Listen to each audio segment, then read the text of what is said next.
हवा येऊन द्या, डोक्याला शॉट नको, हवा येऊन द्या.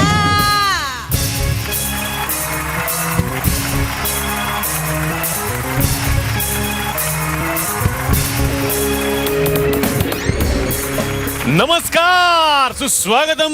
कसे आहात सगळे मंडळी? आणि माझा नेहमीचा आपुलकीचा प्रश्न काय आहे? नाही 100 एपिसोड झाले तरी आपुलकीचा प्रश्न तोच राहणार आहे. हसाय ना सगळे? हसायलाच पाहिजे, कारण पुन्हा एकदा घेऊन आलं तुमचा लाडका, तुमच्या हक्काचा कार्यक्रम ज्याचं नाव आहे चला हवा येऊ द्या, powered by good night advance fast card. मंडळी, गेल्याच आठवड्यात तुम्हा सर्वांच्या आशीर्वादानं आम्ही 100 गाठली, 100 एपिसोड आम्ही सेलिब्रेट केले. पण हे सगळं शक्य झालं केवळ प्रेक्षकांच्या साथीमुळे. तुम्ही सगळे प्रेक्षक समर्थपणे आमच्या पाठीशी उभे राहिलात, म्हणून आमचं हे थुकरटवाडी गाव जगभरात पोहोचलं आणि 100 भागांपर्यंत पोहोचलं. मंडळी, जेव्हाही आपण एखाद्या नव्या कार्याला सुरुवात करत असतो तेव्हा आपल्या मनात खूप भीती असते. कसं होणार, काय होणार, टेन्शन असतं, भविष्याची चिंता सतावत असते. पण जेव्हा आपण मनापासून प्रामाणिक प्रयत्न करतो तेव्हा एक अद्भुत शक्ती आपसुकच आपल्या पाठीशी उभी राहते आणि आपल्या कानात नकळतपणे आपल्याला सांगते, तू कार्य करत राहा, भिवू नकोस, मी तुझ्या पाठीशी आहे. आणि हीच भव्य दिव्य शक्ती म्हणजेच साऱ्या जगाचे भाग्य विधाते, अनंतकोटी ब्रह्मांड नायक सद्गुरू स्वामी समर्थ महाराज. मंडळी, स्वामी नेहमीच वेगवेगळ्या रूपात आपल्याला भेटत असतात, आपल्याला मार्ग दाखवत असतात. पण हेच स्वामी समर्थ आता आपल्या भेटीला येत आहेत एका चित्रपटाच्या माध्यमातून, ज्या चित्रपटाचं नाव आहे देऊळ बंद. तर आज माझ्या कॅफेमध्ये, आमच्या या गावामध्ये देऊळ बंद या सिनेमाची संपूर्ण टीम येणार आहे.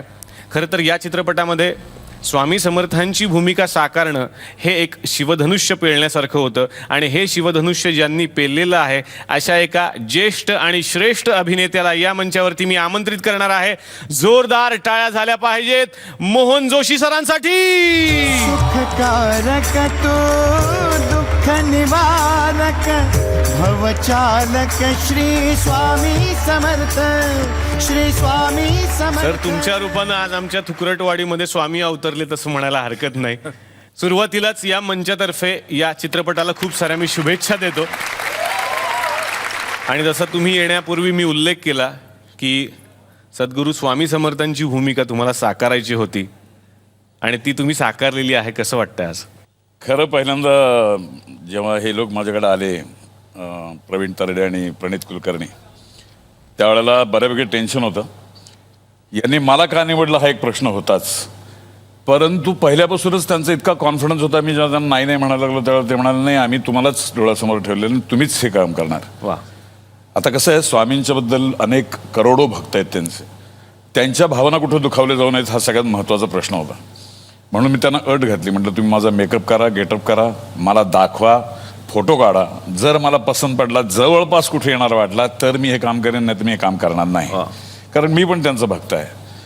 आणि मग असं डेव्हलपमेंट होत गेले आणि शेवटी जेव्हा फोटो पसंत पडले सगळ्यांनाच, खूप लोकांना मी दाखवले, त्यावेळेला मग मी त्यांना होकार दिला. मग फायनल टचअप आणि हेन तेन सगळ्या गोष्टी केल्या आम्ही. वा वा वा. तर सर, देऊळ बंद सिनेमा नक्की काय आहे, त्यामध्ये आणखीन काय काय गोष्टी आहेत, हे सगळं मला जाणून घ्यायचं आहे. आत्ता मी मोहन जोशी सरांना विनंती करणार आहे, प्लीज तुम्ही आमच्या सोबत आमच्या गावात बसा. थँक्यू. तर मोहन जोशी सर, मी सिनेमाचा थोडा अभ्यास केला, मला थोडीशी कथा माहिती झाली याच्यामध्ये की यामध्ये एक शास्त्रज्ञ आहे आणि त्या शास्त्रज्ञाचा देवावरती विश्वास नाही आहे असं थोडंसं मला माहिती आहे. तर ही भूमिका ज्यांनी या चित्रपटात साकारलेली आहे, या चित्रपटामध्ये एक खूप सुंदर हिरो हिरोईनची जोडी आहे. जोरदार टाळ्यांनी आता मी त्यांना या मंचावरती आमंत्रित करणार आहे. स्वागत करूयात गश्मीर महाजनी आणि गिरिजा जोशी यांचं. कोटी कोटी कंठातून उमटली दिव्य एक ललकारी लय भारी. कोटी कोटी कंठातून उमटली दिव्य एक ललकारी लय भारी. कश्मीर गिरिजा, तुमचं मनापासून या मंचावरती मी स्वागत करतो. तर मला हे जाणून घ्यायचंय की देऊळ बंद असं सिनेमाचं नाव आहे, तर काय आहे देऊळ बंद? देऊळबंद त्याच्या प्रोमोच्या कॅप्शनमध्येच तुम्ही वाचलं असेल की देवात न मानणाऱ्या एका शास्त्रज्ञाची गोष्ट आहे. तो शास्त्रज्ञ मी प्ले करतोय, राघव शास्त्री. 10 वर्ष नासामध्ये काम करून आलेला एक शास्त्रज्ञ आहे, जो इंडियामध्ये एका महत्त्वाच्या प्रोजेक्टवर त्याच्या बायकोसोबत आणि मुलीसोबत आला आहे. आणि स्वामींचा त्याला तिरस्कार आहे. म्हणजे मी असं नाही, माझं असं मत आहे की तो नास्तिक जरी तुम्हाला थिएटरमध्ये वाटला फिल्म बघताना, तरीसुद्धा राघव शास्त्री नास्तिक नाही आहे. म्हणजे मोहन सरांचाच एक डायलॉग आहे, समोरच्या कॅरेक्टरच्या डायलॉगमधनं तुम्हाला तुमचं कॅरेक्टर कित्येकदा समजतं. ते म्हणतात की तुझी नास्तिकता ही तुझ्या तिरस्कारातनं निर्माण झाली आहे. सो त्याला स्वामींचा विशेषतः तिरस्कार आहे. आणि तो का आहे ही एक खूप मोठी बॅक स्टोरी आम्ही मांडली आहे. आणि मग तो राघव शास्त्रीचा आणि स्वामींचा एकत्र त्याच्या फॅमिलीसोबतचा एक थ्रिलिंग असा प्रवास आहे. वा वा वा. मी तुम्हाला विनंती करतो, प्लीज तुम्ही दोघेही आमच्या सोबत बसा. जोरदार टाळ्या. Thank you so much. तर आज आमच्याकडे मराठी चित्रपट सृष्टीला जो एक नवीन हँडसम हिरो मिळालाय तो आलेला आहे. गश्मीर प्लीज ये ना. गश्मीर, तुझ्याकडे बघून ना सतत मला कोणाची तरी आठवण येते. तुम्हाला येते का कोणाची तरी आठवण येते सतत? आता जे टी व्हीच्या समोर सगळे बसलेले असतील ना, ते त्याच स्वप्नांमध्ये हरवलेले असतील. कारण गश्मीर इतकी सुंदर निर्मिती तिकडूनच होऊ शकते जेव्हा निर्माता तितका सुंदर असू शकतो. तर आता मी यांच्या निर्मात्याला या मंचावरती आमंत्रित करणार आहे. 80चं दशक ज्यांनी गाजवलेलं आहे आणि त्या काळातले चॉकलेट हिरो म्हणून ज्यांची क्रेज होती ती आत्ताही आहे. जोरदार टाळ्यांनी आपण स्वागत करूयात रवींद्र महाजनी यांचं.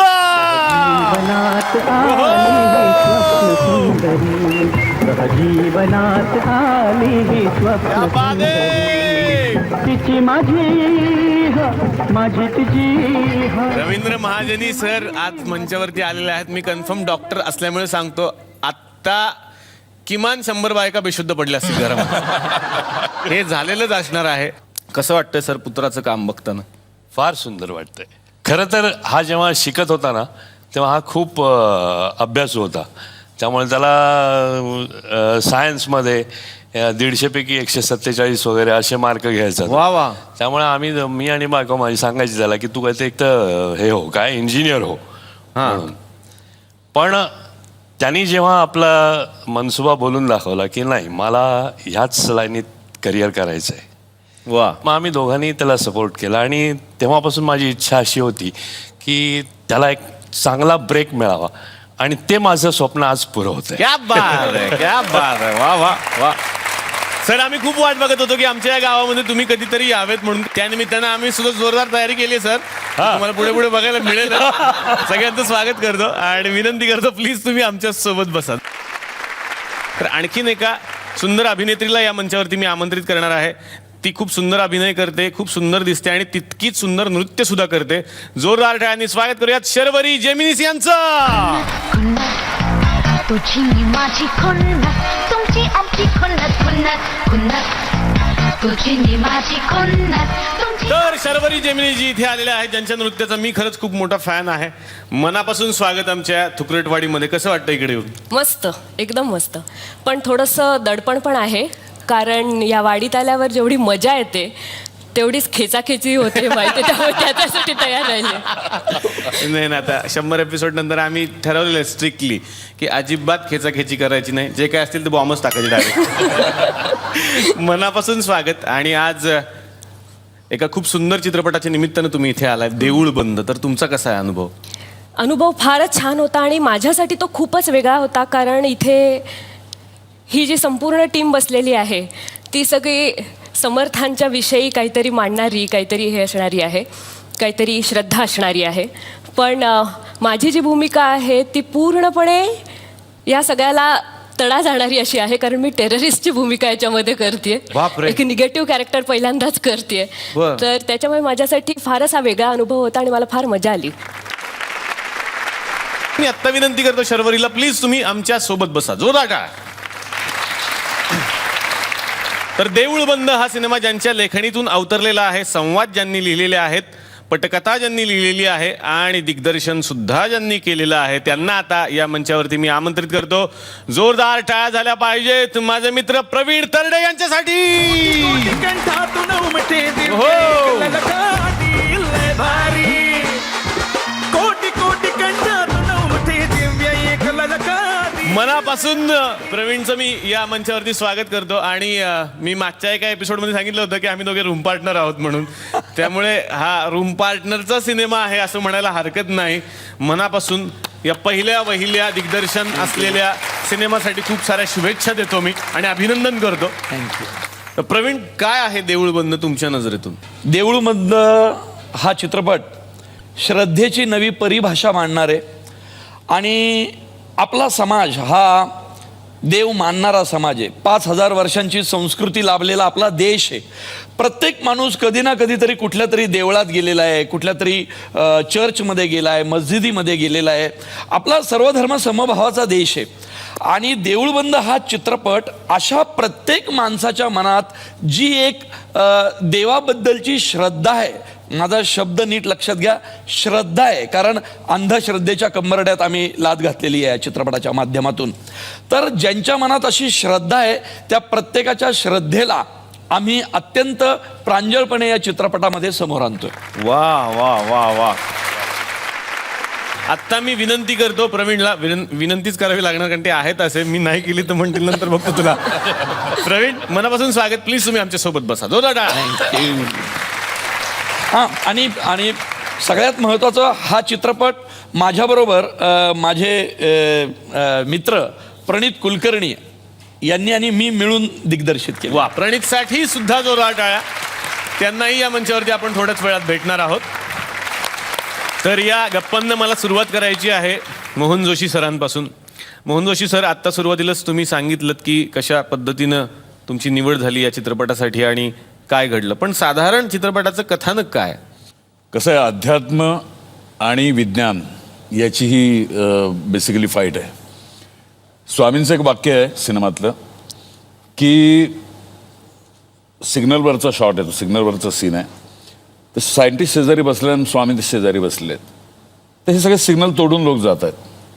तर तू त्यांना म्हणतो टोणावरून की हा तुमचा देश आहे म्हणे. तर स्वामी पलीकडच्या खिडकीतनं बघतात, ते एक जण स्कूटरवाला हेल्मेट बिल्मेट घालून व्यवस्थित पांढऱ्या लाईनच्या अलीकडे उभा असतो. तो म्हणतो हा माझा खरा देश आहे म्हणे, हा माझा खरा शिष्य आहे. भले दिवसातनं 4 वेळा माझी आरती करत असेल, तो नास्तिक असेल, पण जो कायदा पाळतो तो माझा शिष्य आहे, त्याच्या पाठीशी मी उभा आहे. हे किती दिवसातनं काही आरत्या करत असतील, नियम तोडणाऱ्याच्या पाठीमागे मी कधीही नव्हतो आणि यापुढे राहणार पण नाही. सिग्नलवर देश ओळखला जातो, हे वाक्य मला अतिशय आवडलं. पण सर, आतापर्यंत तुम्ही वेगवेगळ्या भूमिका साकारलेल्या आहेत, त्याचा अर्थातच वेगळा अभ्यास होता, पण या भूमिकेचा अभ्यास कसा केला? बेसिकली कसं आहे, स्वामींना कोणी बघितलेलं नाही, स्वामींचा आवाज कोणाला माहीत नाही. स्वामींचा एक जो फोटो आहे जो सगळ्यांच्या मनामध्ये ठसलेला आहे, त्यामुळे सर्वप्रथम स्वामींसारखं दिसणं हे फार महत्त्वाचं होतं.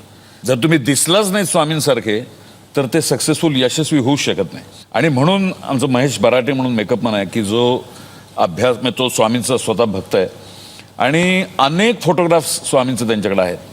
त्यातला आदर्श जो फोटो होता त्यांनी काढला आणि त्याप्रमाणे त्यांनी माझा मेकअप केला. 3 तास साधारण मेकअपला लागायचे मला.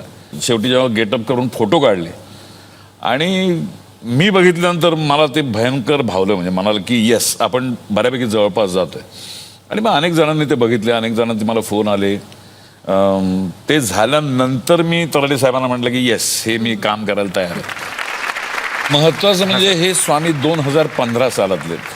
बर, म्हणजे असं आहे की त्यांचा जो काळ होता तो काळ आणि आत्ताच्या काळामध्ये जमीन आसमानाचा फरक आहे. त्यामुळे स्वामी हे आत्तासारखे बोलतात, आत्तासारखे वागतात, इंग्लिश पण बोलतात, जर्मन पण बोलतात, फ्रेंच पण बोलतात, तेलुगू बोलतात.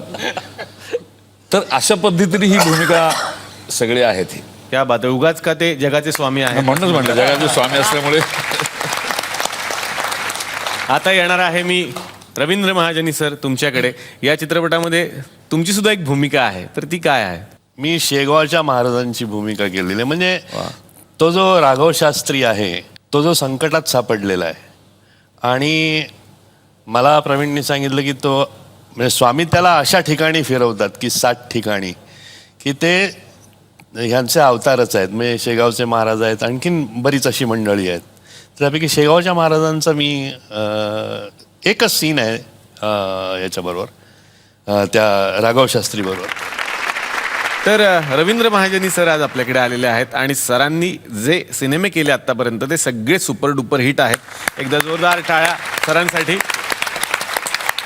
सर, माझ्याही घरात एक दिग्दर्शक आहे, तो आहे माझा जुळा भाऊ. तुमचा सर सिनेमा खूप गाजला, मुंबईचा फौजदार, आणि त्या सिनेमाची आत्ताही क्रेज आहे.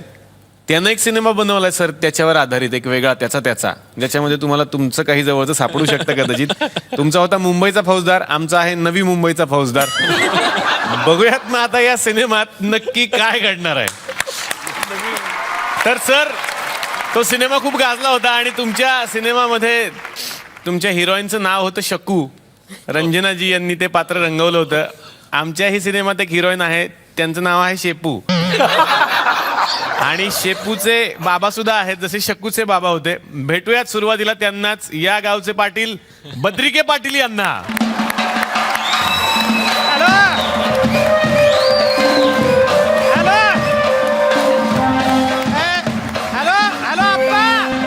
हॅलो आप्पा, पोरीचं लगीन करायचंय. पोरीचं आपल्या शेपूचं. आणि तुम्हाला म्हणून सांगतो, पोरगा डॉक्टर बिक्टर नको, डॉक्टर तर अजिबात नको, नाहीतरी मोठा झाल्यावर अँकरच होतोय. एखादा फौजदार बघा, आणि तो पण नवी मुंबईचा फौजदार. हा ठेवा फोन. शेपू, ए शेपू, चोर पोलीस खेळायला गेली असेल.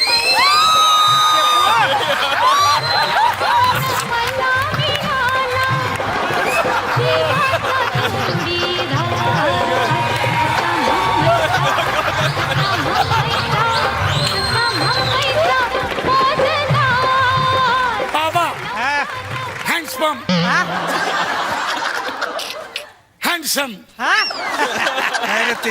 थम्सअप थम्सअप ओके, दोन थम्सअप दोन्ही.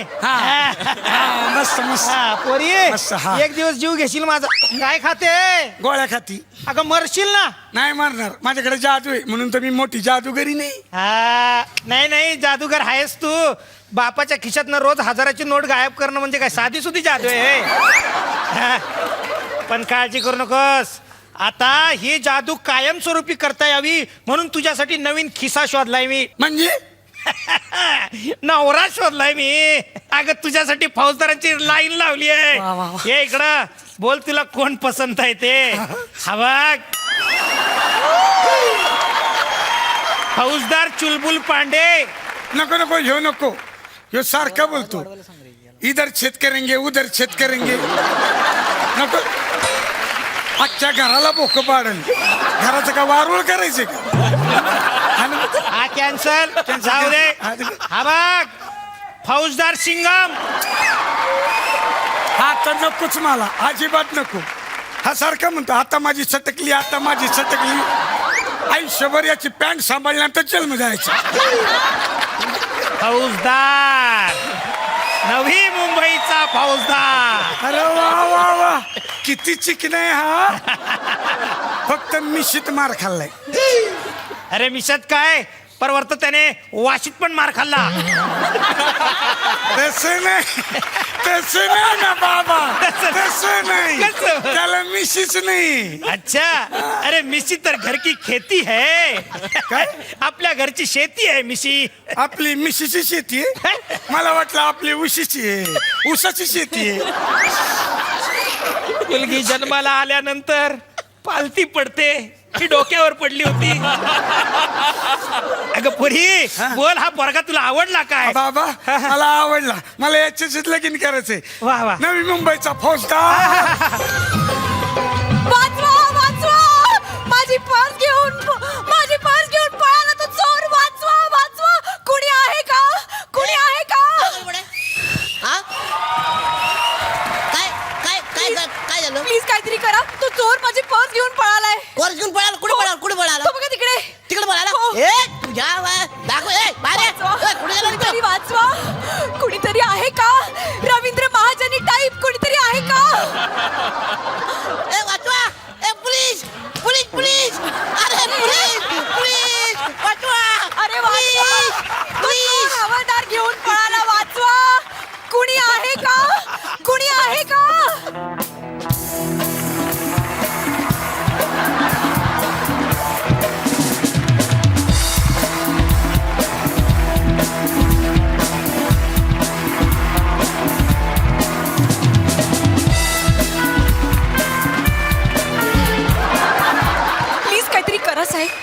बाई काय झालंय बाई?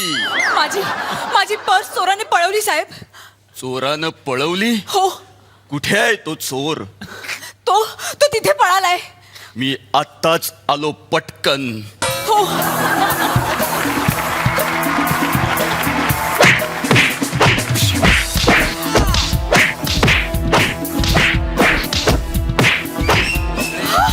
मला नीट पकडा गोंधळे. गोंधळे मला नीट पकडा गोंधळे. गोंधळून जाऊ नका गोंधळे. गोंधळे गोंधळे सर, तुमच्या सिनेमात गोंधळे होते ना, आमच्याकडे पण आहे ते बघा. सेम ना, हे बघा. गोंधळे बाई ही तुमची पर्स. थँक्यू साहेब. बाय द वे मी प्रिया.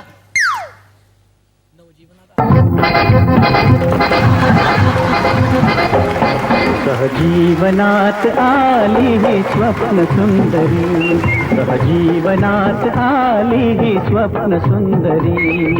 तिची माझी माझी तिची, तिची माझी माझी तिची आहे बरोबरी.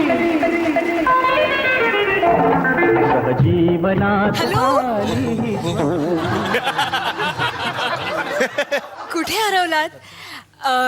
खरं तर मी पत्रकार आहे. मला कधीतरी तुमची मुलाखत घ्यायला आवडेल. भेटू पुन्हा.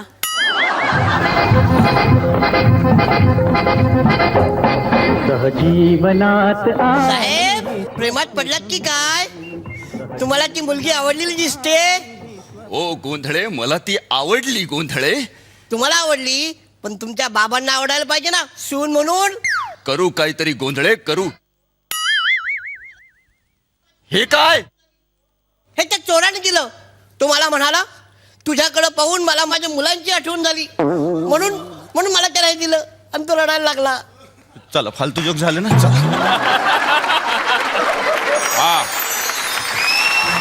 हा बोल.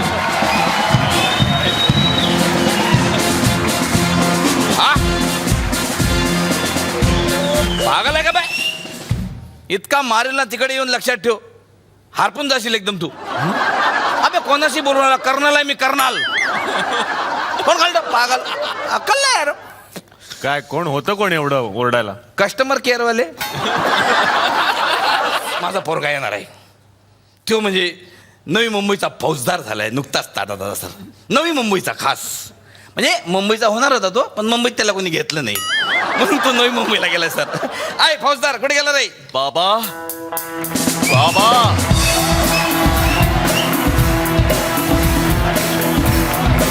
बाबा बाबा हा आज मी तुम्हाला एक सरप्राईज देणार आहे. काय? हा तुझा मुलगा आहे? हा बाबा ते गोंधळे आहेत. ते गोंधळे आहेत बाबा. बाबा मी लग्न करायचं ठरवलंय. क्या बात आहे, क्या बात आहे. वा, मी पण लग्न करायचं ठरवलंय या वयात. अबे फालतूपणा करू नको. तुझं तुझं लग्न करायचं ठरवलंय. पण बाबा मी एक मुलगी बघितलीये. मग मी काय कुत्र्याचं पिल्लू बघितलंय? मी जी मुलगी बघितली तिच्याशीच तुला लग्न करावं लागल. नाही बाबा मी नाही करणार. ऐका ऐका त्यांचं ऐका. हा सिनियर माणूस सांगते एवढे केस गेले म्हणजे काय मजा काय का? हा बघा मी तुझ्यासाठी थुकरटवाडीचे पाटील बद्रिके यांची मुलगी सिलेक्ट केली आहे. शेफू आहे. शेपूच्या लग्नाची तयारी करा आत्ताच्या आत्ता ताबडतोब. नाही बाबा.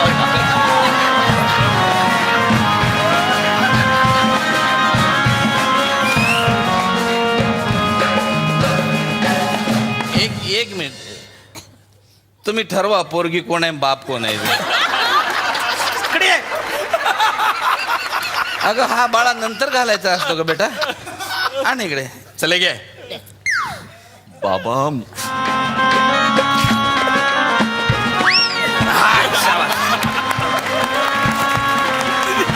नाव घे बेटा. घेऊ. हा घे. त्रिनयनी निळकंठी महादेवाचं मंदिर आहे नदीच्या घाटावर. जयसिंगराव भेटला. अनिलराव आता तुम्ही फाट्यावर. अनिलराव फाट्यावर. वा वा काय करताय बाबा? कोण आहे तो? कोण अनिल अनिल कोण आहे? अनिल कोण आहे? अनिल माझा एक्स एक्सरे काढणारा मामे मामे भाऊ भाऊ आहे. Okay okay okay. चला चला चला. चला चला चला या, चला या, या. चला चला या.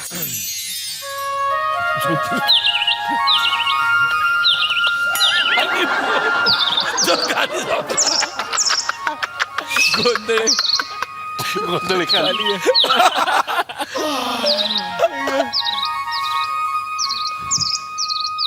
अगं उठ. बंदुकीने काय गावंढळ कुठली? अगं उठ. अगं उठ. अरे उठ.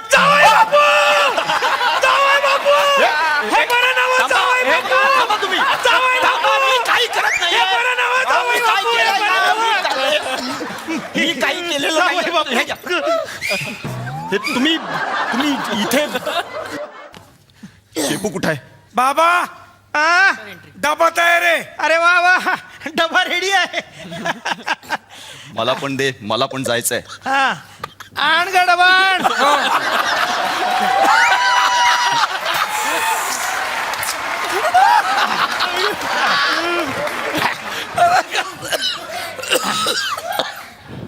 शाबास.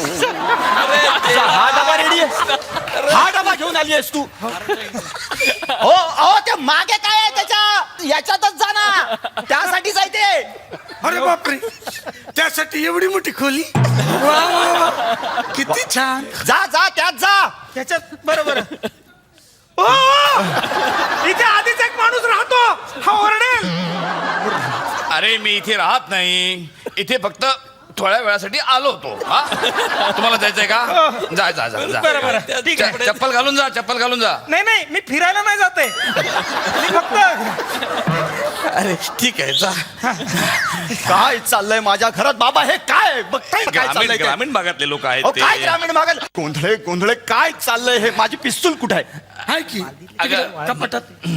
दे आणून. हा कपाटात बघ. बघताय ना गोंधळ? या गावातल्या मुलींशी लग्न केलं की असंच होतं. गावंढळ कुठची एक नंबरची. ठीक आहे.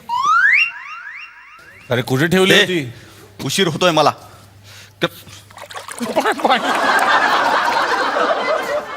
पाणी? हे पिस्तूल आहे का पिचकारी आहे? ह्याच्यात पाणी होत. अगं ते तू फ्रीज मध्ये ठेवलं होतंस. त्यात भाजी ठेवतात थंड होण्यासाठी. तेव्हाच माझ्या काल चपला एकदम गार लागत होत्या. अरे देवा तू चपला फ्रीज मध्ये ठेवल्यास? हो बाबा हे काय चाललंय बाबा? सोनबाई अगं काही नाश्त्याची सोय केली आहे का? हो आहे ना. दे ना मग. सरप्राईजच आहे तुम्हाला. सरप्राईज म्हणजे काय? अरे बापरे काय खाऊ घालणार आहे सरप्राईज मध्ये काय माहित नाही. घ्या. अरे वा वा वा क्या बात है. Very good very good. Good good good. वा वा छान झालाय हा शिरा. शिराने पोहेत ते. हा माझा पाईप दिसला का कुठे?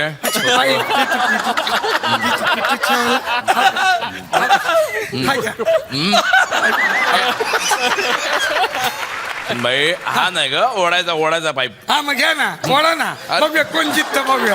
हा वडा वडा. अरे काय चाललंय हे माझ्या घरात? आम्ही गावाला खेळायचो प्रदीप आणि मी. प्रदीप कोण? अहो बिल्डिंग खाली म्हैस कोणी बांधली? बिल्डिंग खाली म्हैस? मी बांधली. का? कारण चांगली जागा आहे तिकडे ना पार्किंग साठी. कारंडे गावठी बायको केलात तुम्ही. गावठी बायको. अहो अगं हे बघ एक मिनिट मी जरा. झालं तुझं समाधान? गेली ना माझी आबरू. तुझ्यामुळे आज मला सगळे खालून पाडून बोलतायत. काय काय करतेस माझ्या घरात? हे सगळं करायचं होतं तर जा कोणतरी गावचा बघ आणि त्याच्या बरोबर लग्न कर. तू जा नाहीतर मी जातो इथून. काय? अरे माझ्या कुट्टीत वाट लावली आहेस माझ्या घराची, माझं घर. तू आत्ताच्या आता निघून जा, नाही तर मी खरंच जाईन. नाही त्यांनी मला माफ करत आहेत, माफ करत तुझा तू आत्ताच्या आता जायचो.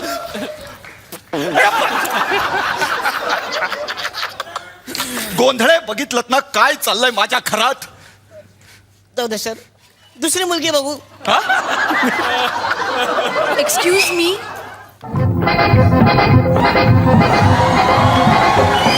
सहजीवनात आली ही स्वप्न सुंदरी, सहजीवनात आली ही स्वप्न सुंदरी.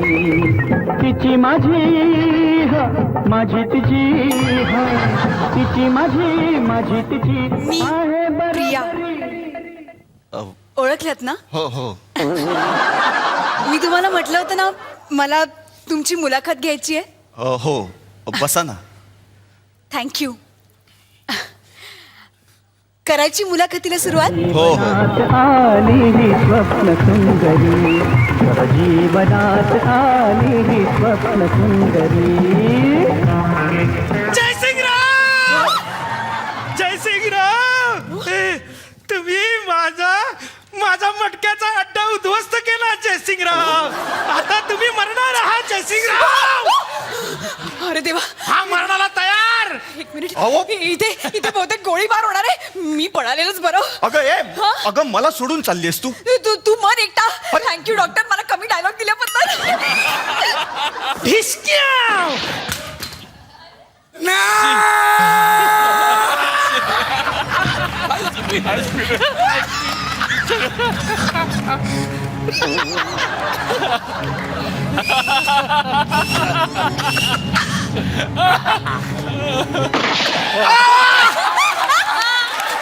शेपू शेपू थांब थांब थांब थांब. तुम्हाला काय सांगायचं? नाही शेपू नाही, माझं चुकलं शेपू, माझं चुकलं. तू माझ्यासाठी स्वतःचा जीव धोक्यात घातला शेपू. बोल शेपू. माझी शेवटची इच्छा आहे, काय तुमच्या हातानं कुंकू लावा. कुंकू लावा. शेपू कुंकू. शेपू गेलीस, मला सोडून गेलीस शेपू, सोडून गेलीस. चुकलं माझं. सुनबाई, हे मशरीची पुडी कोणाची आहे? याच्यात लिहू का थोडीशी मी? हा थोडी घ्या, मला बाकीची ठेवा. शेपू काय चालवलं हे तुम्ही? आणि तुम्ही मला ओळखलं नसेलच. जावई बापू. बाबा तुम्ही. जावई बापू, तुमचे डोळे उघडावेत म्हणून आम्ही तिघांनी मिळून हे नाटक केलं. फक्त शेवटी ह्यांनी माती खाल्ली. हे बघा, जे झालं ते विसरून कळलं. तुम्ही फक्त माझ्यात. आपण दोघं संसार करू, सुखी राहू, अजून काय नको. लपताय तुम्ही.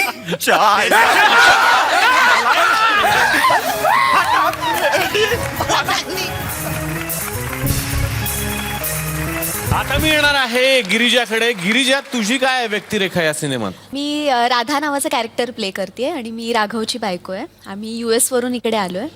आणि राधा हे कॅरेक्टर खूपच बॅलन्स्ड, कंट्रोल्ड आणि प्रॅक्टिकल असं कॅरेक्टर आहे. आणि राघव आणि निवेदिता सराफ यांनी जो रोल केला आहे, या दोघांमध्ये एक बॅलन्स साधण्याचा प्रयत्न नेहमी हे कॅरेक्टर करतं आहे. अशा प्रकारे ह्याच्या बायकोचा रोल केलेला आहे मी. वा वा वा.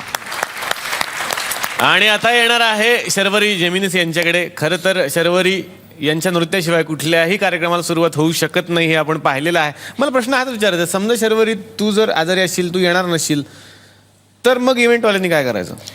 नाही, आजकाल काय आहे, इव्हेंटमध्ये जर वंदना होणार नसेल ना, तर डॉक्टर निलेश सावंतचं निवेदन नक्की असतं. त्यामुळे सुरुवात तशी झाली ना तरी लोकांना आवडतेच.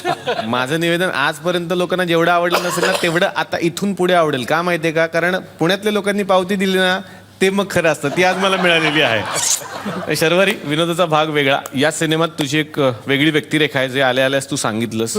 तर साधारण काय आहे ती भूमिका, काय घडतं? मला ज्यावेळेला प्रवीणने विचारलं की तू रशिदा हे कॅरेक्टर करशील का या चित्रपटातलं, जी पाकिस्तानातनं आलेली एक अतिरेकी आहे. तर मी 10 वेळा प्रवीणला विचारलं की तुला नक्की मलाच विचारायचं आहे ना हा रोल, तू अतिरेकी. आणि परत त्यांनी असं सांगितलं की तुझ्या अंडर 2 जण असणार, म्हणजे तू त्यांची बॉस. हे म्हटल्यावर मी म्हटलं याला कुठल्या ह्याच्यात नाव वाटलं असं अँगलमधनं की मी बॉस कोणाची तरी होऊ शकेन आणि अतिरेकी एवढ्या सशक्तपणे करू शकेन की नाही, किंवा काय निगेटिव्ह कॅरेक्टर. पण माझ्यासाठी पण ते आव्हानात्मक होतं आणि त्याचा विश्वास होता पूर्णपणे, म्हणूनच मी ते साकारू शकले. क्या बात. आज कश्मीर इथे आलेला आहे आणि त्याची नृत्यकला सगळ्यांनाच माहिती आहे. पण काय आज दुसरे हिरो पण शेजारी बसलेत, बाबा बसलेले आहेत. तर जरा मला असं बघायचं आहे की कश्मीर आणि बाबा जर थोडे एखाद्या स्टेपवर थिरकले तर काय गंमत येईल. माझा प्रांत एक गेलं का आम्हाला आम्ही पण जॉईन करू सर, तुम्हाला कश्मीर शिकवेल आम्हाला.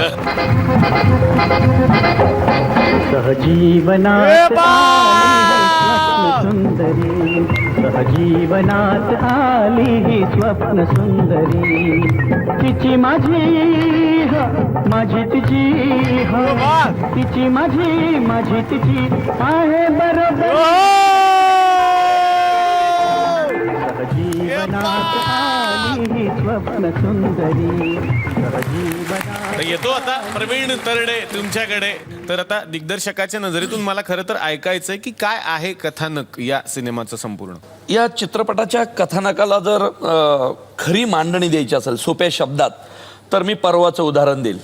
आषाढी एकादशीला 2 मोठ्या घटना घडल्या, दोन्ही दुःखद होत्या. एक, मिसाईल मॅन या देशाचे राष्ट्रपती, जे 4 वर्षाच्या मुलापासून 100 वर्षाच्या म्हाताऱ्यापर्यंत प्रत्येकाचे आवडते होते, ते आपले कलाम साहेब गेले. आणि दुसरी गोष्ट, गुरदासपूरला जो आतंकवाद्यांचा हल्ला झाला त्याच्यामध्ये एक सुपरिटेंडेंट ऑफ पोलीस तिथले ते गेले, बलजीत सिंग. या दोघांना हा चित्रपट समर्पित करतो मी, कारण हा चित्रपट या दोघांचा आहे.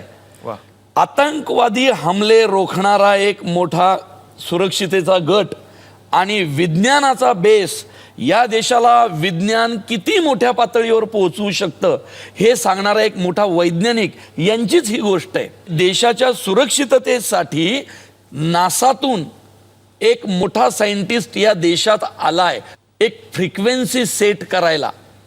आणि ती फ्रिक्वेन्सी सेट करताना त्याला बाकी कशाचाच राग नाही, देवाबद्दल खूप मोठा राग आहे, जो प्रत्येकाच्या मनात असतो. जो स्वतःला नास्तिक म्हणून घेतो, त्याच्या रागाची परिसीमा कुठपर्यंत जाते, तर तो फ्रिक्वेन्सी बनवतो जगातली टॉप. पण जगातली फ्रिक्वेन्सी टॉप बनवल्यानंतर सांगतो, मला ज्या सोसायटीत ठेवलं होतं त्या सोसायटीतलं स्वामींचं देऊळ बंद करा, तरच मी तुम्हाला ही फ्रिक्वेन्सी देईल. आणि देऊळ बंद होतं. आणि जी फ्रिक्वेन्सी ज्या एका लॅपटॉपमध्ये यांनी बनवलेली आहे, ते दैवयोगानं त्या लॅपटॉपचा पासवर्ड तो टाकायला एक गडबड झालेली असती त्याच्या हातून, ती होते. आणि ती गडबड निस्तारायला बंद देवळातला देव बाहेर येतो. आणि तो देव बाहेर येतो तो ह्याची लँग्वेज घेऊनच येतो. म्हणजे देव आलेलाच त्याला म्हणतो, if electricity is a creativity then there should be one creator, but I am not. असा तुझा एडिसन म्हणाला होता. मग कोण आहे तो क्रिएटर? अरे वेड्या, मी आहे तो क्रिएटर. तर आता एका दिग्दर्शकांना या मंचावरती मी आमंत्रित केलंय, त्यांच्या जोडीदाराला आमंत्रित करूयात. जय आणि वीरूची ही जोडी, ज्यांनी मिळून हा सिनेमा बनवलेला आहे. जोरदार टाळ्या झाल्या पाहिजेत दिग्दर्शक प्रणीत कुलकर्णी यांच्यासाठी. कोटी कोटी कंठातून उमटे दिव्य एक ललकारी लय भारी, कोटी कोटी कंठातून. प्रणीत सर, मनापासून स्वागत. दिग्दर्शकांची जोडी आहे. हे कधी ठरलं की दोघांनी मिळून सिनेमा आपण दिग्दर्शित करूयात? ठरलं खूप पूर्वी होतं, 96-97 मध्ये. फक्त वेळ यायला लागते, तशी एक वेळ आली. आणि एक अप्रतिम गोष्ट प्रवीणच्या डोक्यातून निघाली. मग अशी तो म्हणला त्याप्रमाणे की आमचे निर्माते कैलास वाणी सरांनी एक इच्छा व्यक्त केली. आणि त्याच दिवशी रात्री प्रवीणचा खूप उशिरा मला फोन आला की मला एक गोष्ट सुचली, तुला मी सांगतो आत्ता. म्हणून त्यांनी मला फोनवरतीच ती गोष्ट सांगितली. माझ्या अंगावरती आत्ता पण गाठ आहे. तर ती गोष्ट ऐकल्यानंतर मी म्हणलं की याचं दुसरं काहीच होऊ शकत नाही. याचं नाटक होऊ शकत नाही, याची कादंबरी होऊ शकत नाही, याचं मालिका होऊ शकत नाही, याचं फक्त आणि फक्त सिनेमाच होऊ शकतो. आणि अर्थात स्वामी समर्थांचा विषय होता, त्यामुळे त्यांचाही छोटासा एक आशीर्वाद आमच्या मागे तेव्हापासूनच होता आणि ती कथा फुलत गेली आणि आज ती देऊळबंदाच्या रूपाने आपल्यासमोर येते. वा वा वा वा. एक मुद्दा सांगतो बघ. सर ह्या थुकरटवाडीचा महिमा, आता मी माझं गाव मुळशी तालुक्यातलं आहे, जातेडे नावाचं. हो. तर माझे आई वडील शेतकरी, आत्ताही ते शेतीचीच कामं करतायत, मग प्रीमियरला येणार आहेत वगैरे.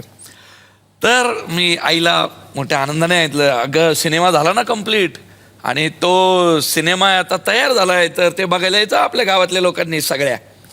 आई म्हटली तो सिनेमा जा रे, ते सगळेच करतात, तो सिनेमा चला हवायोद्यावर कधी येणार आहे ते सांगा. म्हणजे लोकांना आता की आम्ही सिनेमा पाहूच, पण तो सिनेमा चला हवायोद्याच्या रंगमंचावर आला तर तो परिपूर्ण वाटतोय.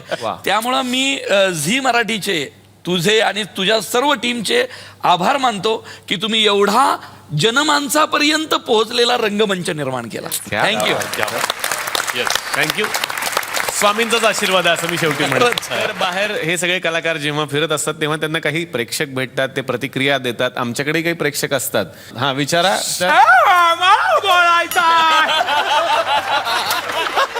मोहन जोशी सर, तुम्ही ओळखलं का?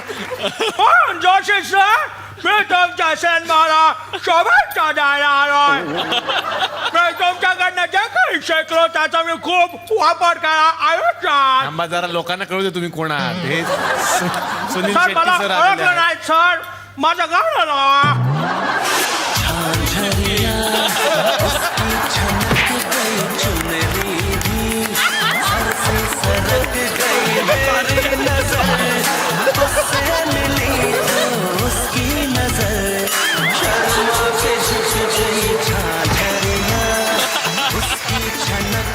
मी तुमच्याकडनं खूप शिकलो सर. काय काय शिकलात सरांकडून काम करताना? म्हणजे शब्द फॅक कशी करायची,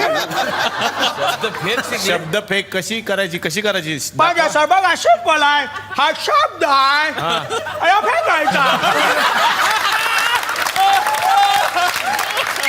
मैं बोला तो मुझे भूल जाओ, मैं होने नहीं दूंगा और मैं तुम्हें भूल भुलैया ना बुलबुलिन. तर आता या मंचावरती मी आमंत्रित करणार आहे या सिनेमाच्या निर्मात्यांना. जोरदार टाळ्या झाल्या पाहिजेत जुईली वाणी आणि जयश्री वाणी यांच्यासाठी. कोटी कोटी कंठातून उमटे दिव्य एक ललकारी लय भारी. कोटी कोटी कंठातून जुईली, मला तुम्हाला विचारायचं आहे की इतका सुंदर सिनेमा, इतका वेगळा विषय, आणि आता तो रसिक प्रेक्षकांच्या समोर येतोय, तुमचा कसा आहे अनुभव? छान आहे अनुभव.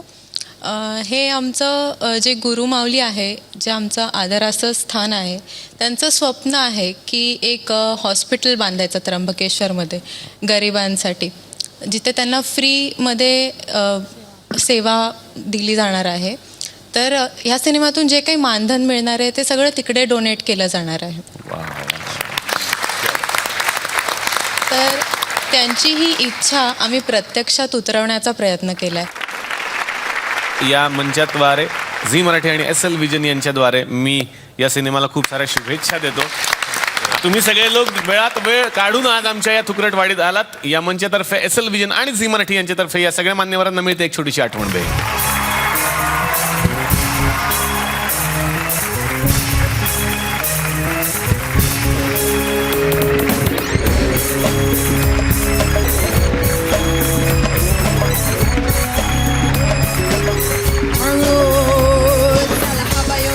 तर मंडळी, तुम्हाला हसवणं हीच स्वामींची इच्छा समजून भेटणार आहोत पुढच्या भागात. बघायला विसरू नका. चला हवा येऊ द्या. Powered by good night advance fast.